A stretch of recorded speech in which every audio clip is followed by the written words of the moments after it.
कि फिर से कोई और कहानी लिखो लिखने वाले।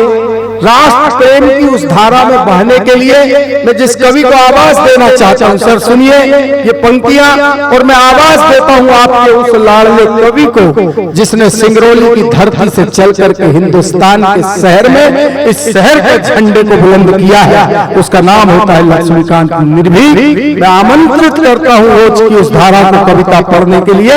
मैं 4 पंक्ति पढ़ता हूं कि फिर से कोई और कहानी लिखो लिखने वाले, गंगा जमुना की रवानी लिखो लिखने वाले, श्री फरियाद के किस्से बहुत लिखे हैं, श्री फरियाद के किस्से बहुत लिखे हैं, झांसी रानी की कहानी लिखो लिखने वाले।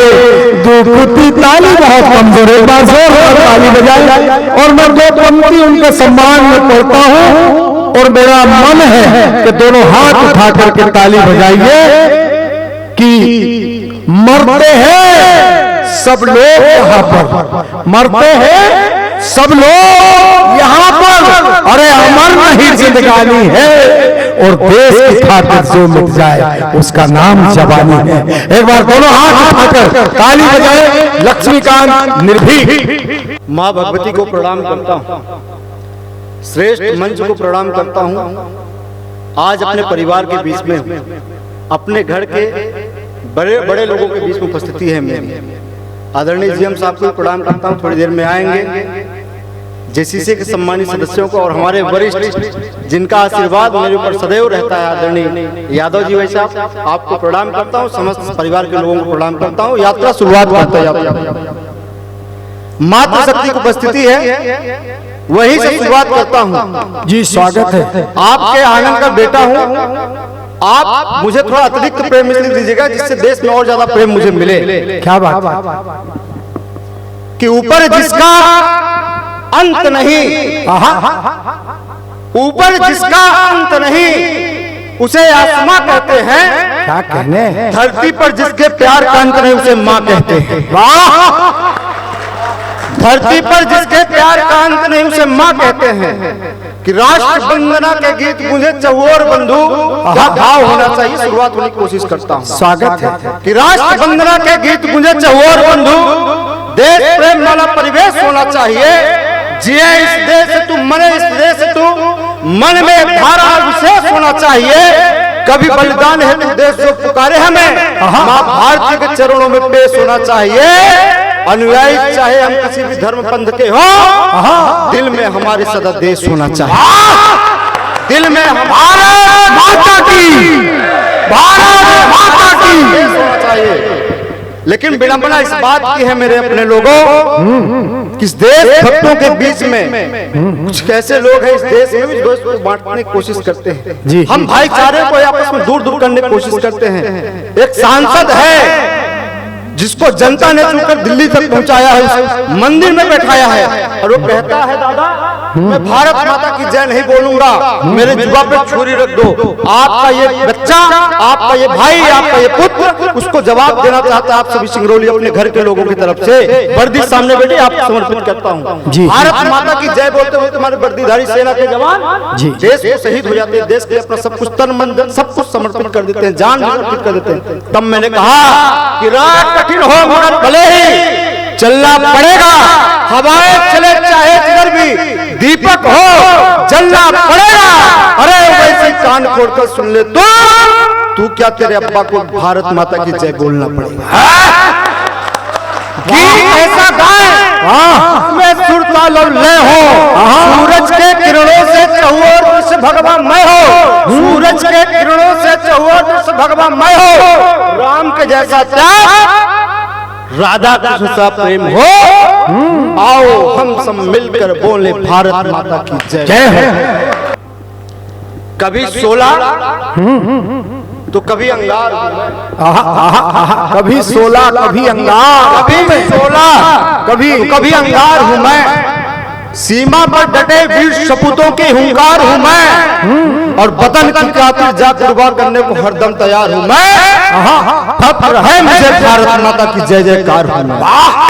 फख्र है मुझे भारत माता की जय जयकार हूं। प्रभु श्री राम जी का मंदिर बन रहा है, बन गया है, प्राण प्रतिष्ठा होगी। बस ये मन में भाव रखिएगा जी कि मेरा एक काम स्वीकार करें, मेरा एक काम स्वीकार करें, मेरा एक काम स्वीकार करें, मेरा एक नाम स्वीकार करें।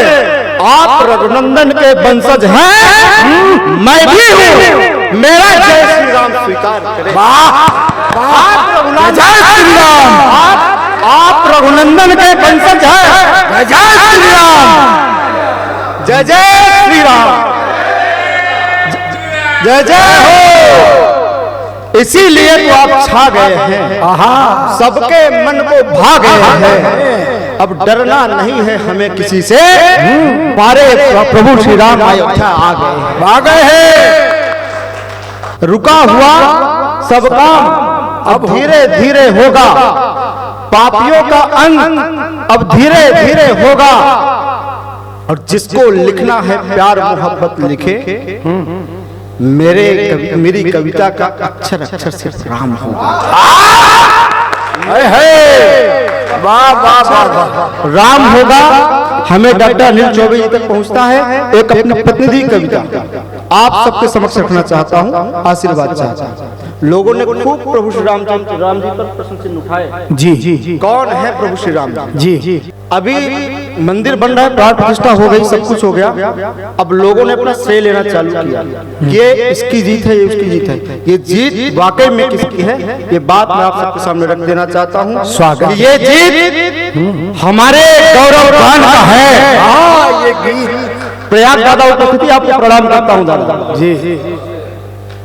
ये जीत हमारे गौरवगान का है, ये जीत भारत के उत्थान का है, ये जीत राम भक्तों के कल्याण का है, ये जीत कार सेवकों के शीश दान का है, ये जीत कार सेवकों के शीश दान का है, ये जीत गिलहरी के श्रमदान का है, ये जीत मां अहिल्या के आन बान शान का है, ये जीत नर नील के योगदान का है, ये जीत सत्य सनातन के स्वाभिमान का है। वाह, ये जीत सत्य सनातन के स्वाभिमान का है, ये जीत विभीषण के जामवंत के ज्ञान का है, ये जीत गिद्धराज जटायु के प्राणदान का है, ये जीत अंगद सुग्रीव वीर हनुमान का है, ये जीत समूचे समूचे हिंदुस्तान का है। वाह वाह वाह, ये जीत समूचे समूचे हिंदुस्तान का है। मातृशक्ति की उपस्थिति है, मंच पे हमारी बहन बैठी हुई है, मातृशक्ति की उपस्थिति है।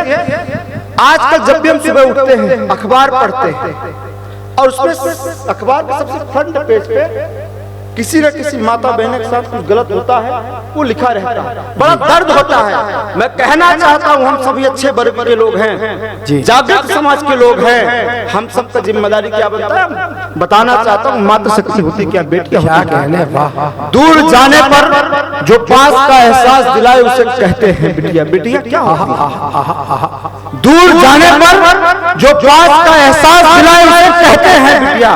नहीं है कह देने पर जो मान जाए उसे कहते हैं बिटिया। बीमार हो जाने पर जो दवा की याद दिलाए उसे कहते हैं बिटिया। अब संभाल लेना, बीमार हो जाने पर जो दवा की याद दिला दे उसे कहते हैं बिटिया। और पति के हो जाने के बाद भी जो पिता को न भूल पाए उसे कहते हैं बिटिया। तब मैंने कहा कि जन्म पाने के लिए माँ चाहिए, खीर खिलाने के लिए मामी चाहिए, कहानी सुनाने के लिए दादी और नानी चाहिए, जिद पूरी करने के लिए मौसी चाहिए, साथ निभाने के लिए पत्नी चाहिए। लेकिन मेरे दोस्तों, ये सभी रिश्ते निभाने के लिए बेटियां तो जिंदा होनी।